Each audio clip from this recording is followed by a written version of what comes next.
तो देखिए, सवाल बड़ा है कि आखिर पथराव से कौन चाहता है तनाव। आखिर तनाव बढ़ाने के पीछे मकसद क्या है? क्यों हर बार ये होता है कि हिंदू धर्म, कोई हिंदू समुदाय से लोग किसी भी तरह का जुलूस निकाले तो उन पर पत्थर बरसाए जाते हैं, बाल्टी में पानी भरकर उन पर उड़ेल दिया जाता है। आखिर क्यों इतनी एक नफरती मंशा के साथ ये आगे बढ़ रहे हैं लोग? कौन है ये?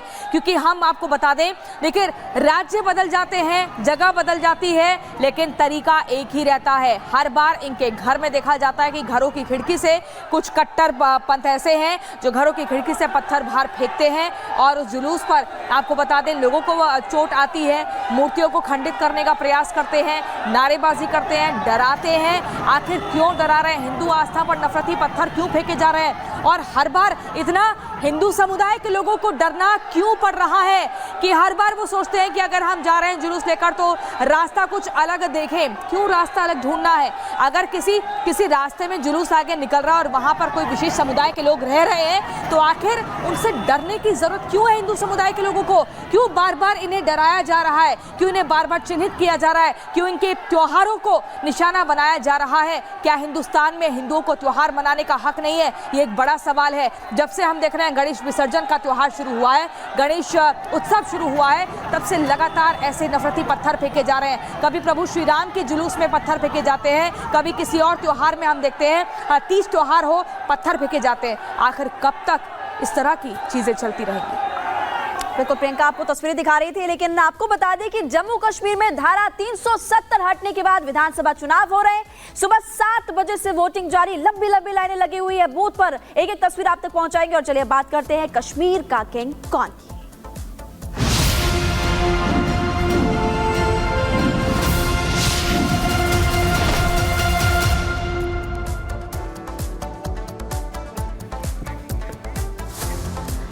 कश्मीर का किंग कौन, सवाल बड़ा है। आपको बता दें, आज पहले चरण का मतदान चल रहा है। 7 जिलों में 24 सीटों पर मतदान, लेकिन सुबह 9 बजे तक 11.11% वोट हो चुका है। आपको बता दें, बहुत तेजी के साथ लगातार ये जो मत प्रतिशत है वो बढ़ रहा है। लोगों में उत्साह जबरदस्त दिख रहा है। लगातार रिपब्लिक भारत की टीम ग्राउंड जीरो से एक तस्वीर आपको दिखा रही है पोलिंग बूथ के बाहर कि किस कदर देखिए लंबी कतारें यहां पर लोगों की दिख रही है। घाटी में गुलजार माहौल दिख रहा है। ये वो घाटी है जो पिछले 10 सालों में बदली है। आपको बता दें, डर और दहशत के मारे लोग घर से बाहर ही नहीं निकलते थे। मीनाक्षी, आप सुबह से तस्वीरें दिखा रही हैं और बता रही हैं कि कैसे लोगों में उत्साह दिख रहा है। उन वोटर से भी आप बातचीत कर रही हैं और अच्छा खासा प्रतिशत अब तक वोट का देखा गया है। अभी इस वक्त कहां पर आप हो, क्या स्थिति बनी हुई है, और थोड़ा सा वोटर से बात करें कि किस मुद्दे पर इस बार वो वोट करने के लिए घर से बाहर आए हैं।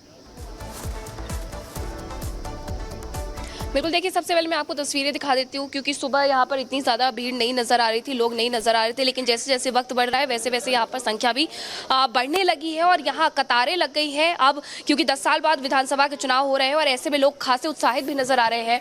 10 साल बाद विधानसभा के चुनाव हो रहे हैं, कितना कुछ बदल गया इन 10 सालों में? पता नहीं, आप बताएंगे?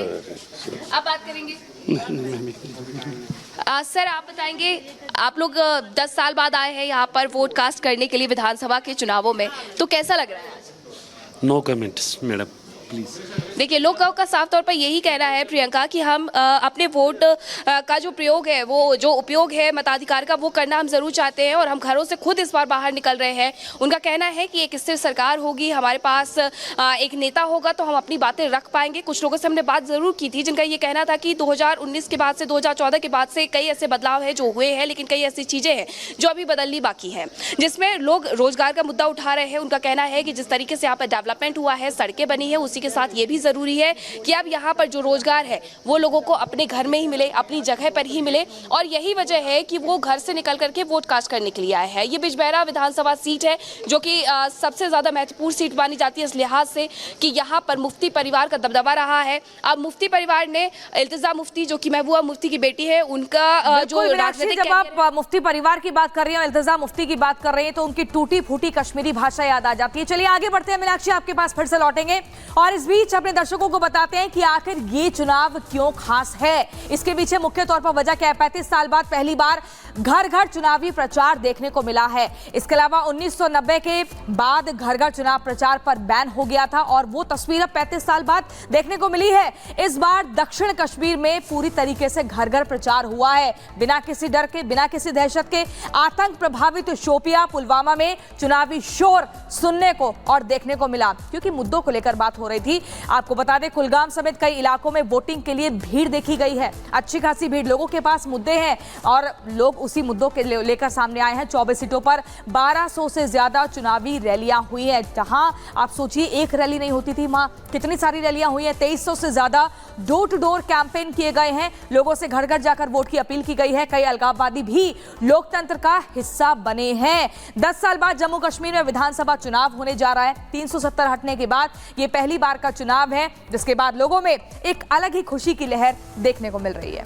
बिल्कुल, देखिए 7 जिलों की 24 विधानसभा सीटों पर इस वक्त वोटिंग हो रही है। ग्राउंड से एक तस्वीर हम आप तक पहुंचा रहे हैं, लेकिन हमारे सहयोगी गुरसिमरन ने बात की किश्तवाड़ से बीजेपी उम्मीदवार शगुन से। आप सुनिए उनकी तरफ से क्या कुछ कहा गया। शगुन, लोगों से जितना सपोर्ट मिला है, क्या कहेंगे? जी, मैं इसके लिए उनकी बहुत शुक्रगुजार हूँ। मैं उनकी आभारी हूँ कि लोग जो हैं मुझे इस तरह सराह रहे हैं और मैं जिस भी जगह जा रही हूँ, हमारे जितने भी लोग हैं मुझे बहुत आशीर्वाद दे रहे हैं। इसके लिए मैं उन सब का बहुत धन्यवाद करती हूँ। शगुन जी, इस बार जो है, क्योंकि ये पहले एनसी का बेस्टन माना जाता था, 2014 में भाजपा ने जीता है, इस बार क्या उम्मीद है? इस बार भी भारतीय जनता पार्टी की सरकार जो है वो जम्मू कश्मीर में बनेगी और ये जो सरकारें हमेशा यहाँ पे आतंकवाद को भड़काने की बातें करती हैं, इन सरकारों का नामो निशान भी न सिर्फ किश्तवाड़ से बल्कि जम्मू कश्मीर से। आपने आतंक का दर्द सहा है, क्योंकि पिताजी और चाचा जी को आपने खोया है, क्या कहेंगे? मैं चाहती हूँ जो हादसा मेरे साथ हुआ वो किसी और के साथ नहीं होना चाहिए। फिर से कोई शगुन परिहार पिता और चाचा दोनों के बिना नहीं रहनी चाहिए।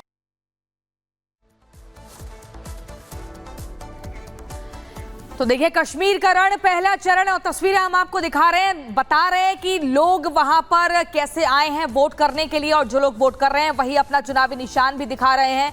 आपको बता दें, परिसीमन के बाद जम्मू कश्मीर कितना बदला है। एसटी के लिए सीटें रिजर्व हुई हैं, लेकिन वही प्रधानमंत्री नरेंद्र मोदी और गृह मंत्री अमित शाह ने लोगों से बढ़ चढ़कर वोटिंग की अपील की है ट्वीट के माध्यम से। पीएम मोदी ने कहा, जितने भी युवा हैं और जो फर्स्ट टाइम वोटर्स हैं, वो इस लोकतंत्र के पर्व को बड़े मजबूती के साथ मनाएं, अपने घरों से बाहर निकलें और ज्यादा से ज्यादा वोट करें, मतदान करें। वोट परसेंटेज बढ़ना चाहिए। जितना वोट परसेंटेज बढ़ेगा, उतना ही हमारा लोकतंत्र मजबूत और खूबसूरत बनेगा।